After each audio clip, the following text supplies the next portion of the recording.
नमस्कार। कभी सोचा है कि किसी देश की पूरी कहानी को समझने के लिए शायद हमें बस उसकी तारीफ के किसी एक दिन को बहुत करीब से देखने की जरूरत है। आज हम भारत की कहानी को कुछ ऐसे ही देखेंगे, एक बिल्कुल अलग नजरिए से। और वो एक तारीख है 13 दिसंबर। तो सवाल यही है, क्या सच में कोई एक अकेली तारीख किसी देश के बारे में, उसके चरित्र, उसकी मुश्किलों और उसकी जीतों के बारे में हमें कुछ बता सकती है? चलिए आज 13 दिसंबर को ही एक केस स्टडी बनाते हैं और इस सवाल का जवाब ढूंढने की कोशिश करते हैं। तो हमारा आज का सफर कुछ ऐसा रहेगा। हम शुरुआत करेंगे सदियों पुराने सत्ता और बलिदान के पन्नों से, फिर आधुनिक भारत की कुछ झलकियां देखेंगे। उसके बाद बात करेंगे लोकतंत्र पर हुए सबसे बड़े हमले की, और आखिर में नई सदी की नई चुनौतियों पर नजर डालेंगे। तो चलिए कहानी की शुरुआत करते हैं बिल्कुल इसकी जड़ों से। हमारा ये सफर सदियों पहले शुरू होता है, जब 13 दिसंबर का दिन सत्ता की नींव रखने और बड़े बड़े बलिदानों का गवाह बन रहा था। जरा इस टाइमलाइन पर गौर कीजिए। ये 500 से भी ज्यादा सालों का इतिहास है।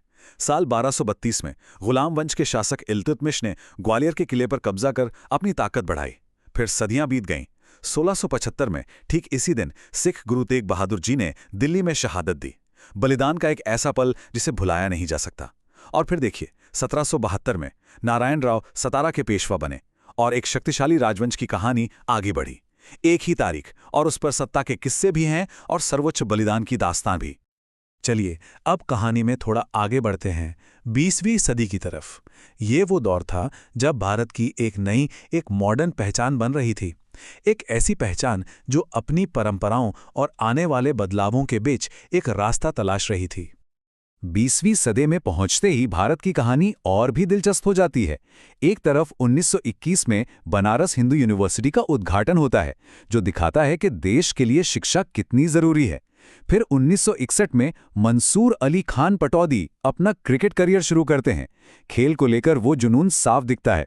लेकिन वहीं दूसरी तरफ 1989 की एक घटना एक बहुत ही मुश्किल चुनौती सामने लाती है, जब गृह मंत्री की बेटी को बचाने के लिए 5 आतंकवादियों को रिहा करना पड़ता है। तो एक ही दिन में शिक्षा की उम्मीद भी है, खेल का जुनून भी और सुरक्षा की गंभीर चिंताएं भी, सब एक साथ।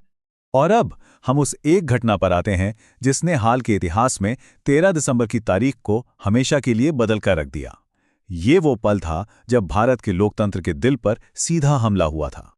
साल था 2001, दिन 13 दिसंबर और समय सुबह के 11:20। बस इसी पल देश की राजधानी में सब कुछ बदल गया। ये वो वक्त था जब आतंकवादियों ने भारतीय लोकतंत्र के मंदिर यानी हमारे संसद भवन पर हमला कर दिया। इस हमले की कीमत बहुत भारी थी। स्क्रीन पर ये जो नंबर दिख रहा है 15, ये उन लोगों की संख्या है जिनकी उस दिन जान गई। इसमें वो आतंकवादी भी शामिल थे।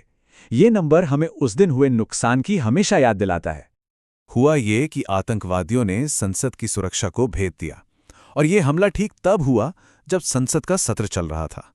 हमारे सुरक्षा बलों ने बड़ी बहादुरी से मुकाबला किया और सभी 5 हमलावरों को मार गिराया। लेकिन इस घटना का असर बहुत गहरा हुआ। इसने भारत और पाकिस्तान के बीच तनाव को एक खतरनाक स्तर पर पहुंचा दिया। यह सिर्फ एक इमारत पर हमला नहीं था, ये भारत के लोकतंत्र की आत्मा पर हमला था। 2001 के उस हमले के बाद 21वीं सदी भारत के सामने नई चुनौतियां लेकर आई। लेकिन इसी सदी ने हमें देश के लचीलेपन और हिम्मत की कुछ ऐसी कहानियां भी दी जिन पर यकीन करना मुश्किल हो जाता है। ये जो कंट्रास्ट है ना, यही भारत की कहानी है। एक तरफ 2001 का वो गहरा जख्म है, लोकतंत्र पर हमला, और ठीक 11 साल बाद 2012 में उसी 13 दिसंबर को भारत की नेत्रहीन क्रिकेट टीम वर्ल्ड चैंपियन बनती है। ये दिखाता है कि एक देश कैसे गहरे से गहरे दर्द से उभरकर एक असाधारण जीत का जश्न मना सकता है। इन चुनौतियों के साथ साथ 13 दिसंबर का दिन भारत की कूटनीति का भी गवाह रहा है। इसकी एक बहुत अहम कड़ी 1955 में देखने को मिलती है, जब भारत और सोवियत संघ ने इसी दिन पंचशील समझौते को स्वीकार किया था। ये शांति से एक साथ रहने के 5 सिद्धांत थे जिन्होंने उनके रिश्तों को एक नई दिशा दी। और देखिए 13 दिसंबर का दिन भारत की डिप्लोमेसी के लिए कितना अहम रहा है। 1955 में सोवियत संघ के साथ शांति का समझौता हुआ। फिर 2004 में संसद हमले के ठीक 3 साल बाद उसी दिन भारत और पाकिस्तान परमाणु मुद्दों पर बातचीत शुरू करते हैं। और 2014 में रूस के साथ परमाणु ऊर्जा और रक्षा जैसे बड़े जरूरी समझौते होते हैं। ये तारीख हमें दिखाती है कि भारत ने अलग अलग दौर में दुनिया के साथ अपने रिश्ते कैसे गढ़े हैं। नई सदी में तो 13 दिसंबर का दिन विरोधाभासों से भरा हुआ है। 2007 में असम में एक दुखद बम धमाका होता है, लेकिन ठीक अगले ही साल 2008 में जम्मू कश्मीर में 57% वोटिंग होती है, जो लोकतंत्र में लोगों के विश्वास को मजबूती से दिखाती है। 2012 में नेत्रहीन क्रिकेट टीम पाकिस्तान को हराकर वर्ल्ड कप जीतती है, जो पूरे देश के लिए गर्व का पल होता है। और 2020 में हम एक महान संस्कृत विद्वान बन्नंजय गोविंदाचार्य को खो देते हैं। एक ही तारीख पर त्रासदी भी है और जश्न भी, लोकतंत्र की ताकत भी है और सांस्कृतिक क्षति भी, सब कुछ एक साथ। तो आखिर में सवाल वही है, 13 दिसंबर हमें भारत के बारे में क्या सिखाता है? शायद ये तारीख एक आईने की तरह है जिसमें भारत की पूरी जटिल पहचान दिखती है।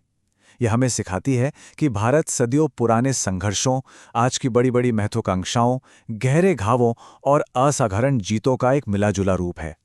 ये एक ऐसा देश है जो हर चुनौती के बाद और ज़्यादा मजबूत होकर खड़ा होता है। ये है एक दिन में एक राष्ट्र की कहानी।